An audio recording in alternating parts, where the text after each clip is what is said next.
बहुत धन्यवाद। Sir, NDA की सरकार जो है कई घटक दल हैं उसके अंदर शामिल। सर बहुत सारे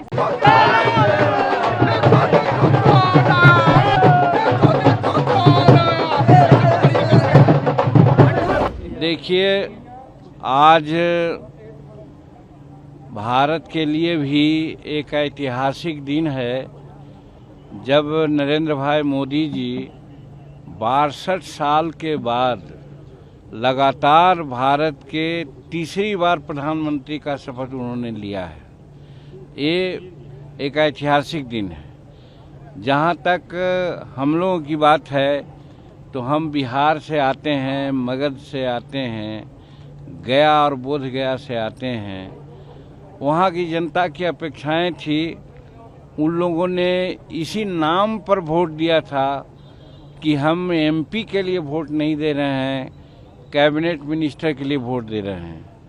आज हम नरेंद्र भाई मोदी जी के प्रति आभार व्यक्त करते हैं कि जब गया की महान जनता इस बात के लिए वोट दे करके काफ़ी वोट से हमको जिताया, लाख से ऊपर वोट से जिताया, तो उसकी प्रतिष्ठा रखते हुए नरेंद्र भाई मोदी जी ने हमें अपने कैबिनेट में एक स्थान दिया है। इसके लिए हम नरेंद्र भाई मोदी जी के प्रति आभार व्यक्त करते हैं और एनडीए के सभी जो घटक दल हैं, साथी हैं, उनका हम आभार व्यक्त करते हैं।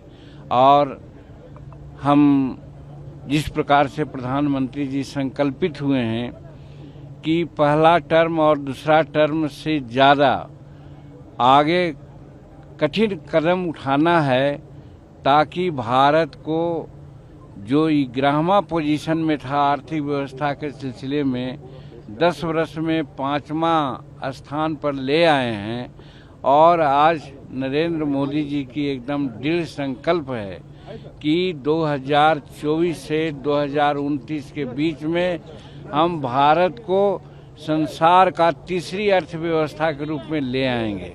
इसके लिए उन्होंने हम लोगों को टास्क दिया है कि आप सोमवार, मंगल, बुध, बिफे 4 दिन हेडक्वार्टर छोड़ के कहीं नहीं जाएंगे। जो सरकारी काम है उसमें लगे रहेंगे। उसके बाद अपना क्षेत्र में जाएंगे, क्षेत्र की जनता से बात करेंगे और हर हालत में कठिन परिश्रम करना है और हम लोगों को दिखला देना है कि 2029 में जो अगला चुनाव होने वाला है उसमें अभी जो एनडीए की स्थिति है इससे अच्छी स्थिति में हम लोग उसमें आवें और भारत को थर्ड अर्थव्यवस्था में कायम करके 2047 में जब हम शताब्दी वर्ष मनाते होंगे उस समय भारत संसार का प्रथम आर्थिक व्यवस्था बन जाए।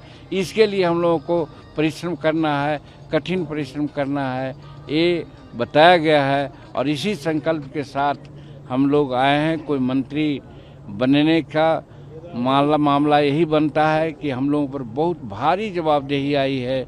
उस जवाबदेही को निपटाने में आम जनता का आशीर्वाद और आप मीडिया के साथियों, पत्रकार मित्रों का भी सहयोग हम अपेक्षित करते हैं।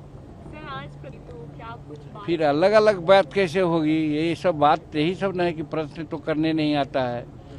आज सवाल है कि हम लोग सब एकत्र होकर के बात किया है मंत्री परिषद बनने के पहले भी, और मंत्रिमंडल में जब हुआ तो एक एक कर करके देखा कि 2.5 घंटा शपथ ग्रहण चला है तो वहाँ पर व्यक्तिगत बात हो रही थी। ये सब प्रश्न करने का क्या औचित है? बिहार से 8 लोगों को प्रतिनिधित्व मिला है। बिहार अब विकास के रास्ते पे और तेज गति से चलेगा। निश्चित रूप में नरेंद्र भाई मोदी जी का ये लक्ष्य है कि जहां विकास की रोशनी नहीं गई है या कम गई है वहां विशेष फोकस किया जाए। आपने देखा होगा कि अपने दूसरे कार्यकाल में पूर्वोत्तर भारत को जो पहले कोई नहीं देखता था, पूछता था, उसको उन्होंने विकसित किया। एरोड्राम बनाया, रेलवे लाइन बनाया, रोड बनाया और आज पूर्वोत्तर भारत चख रहा है मज़ा उन्नति का। उसी प्रकार से बिहार की भी स्थिति है, पॉपुलेशन में डेंसिटी सबसे ज़्यादा है और उसका विकास वांछित नहीं हुआ है। कहा है कि केंद्र से अपेक्षित जो सुविधाएं मिलनी चाहिए थी वो पहले प्राप्त नहीं हो पा रही थी। नरेंद्र मोदी जी ने प्रयास किया दूसरे टर्म में, लेकिन वो भी अपर्याप्त है।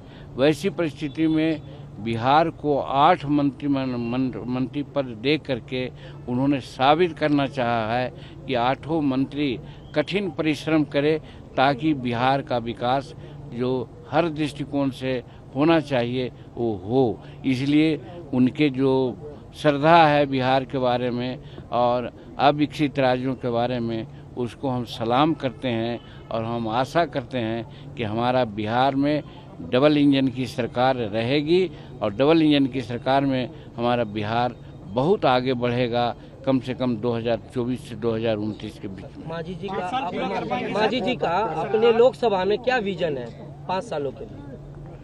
देखिए, वैसे हम अपनी बातों को कहा है, आप लोग एक ही बात को रिपीट करते हैं तो हमको तो थोड़ा सा लगता है, इरिटेशन होता है।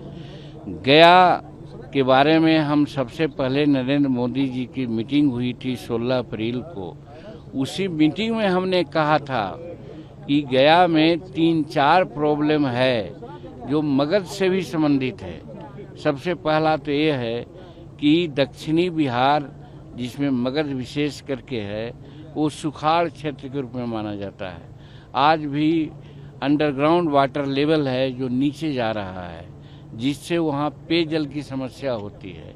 इसके निदान के लिए हमने कहा है कि जो वाजपेयी जी की स्वप्न था कि हम नदियों से नदियों को जोड़ेंगे, उसी में हमने कहा था कि सोन से आगे बढ़ते हुए आप फल्गु में पानी गिराइए, फल्गु में बियर या बांध बनाइए जिससे कि पानी अनवरत रहे और उससे नहर निकाल करके मोकामा टाल में ले जाएंगे तो 7-8 जिला हमारा है जो सुखाड़ के दंश से वो दंशित है, वो उसको राहत मिलेगी।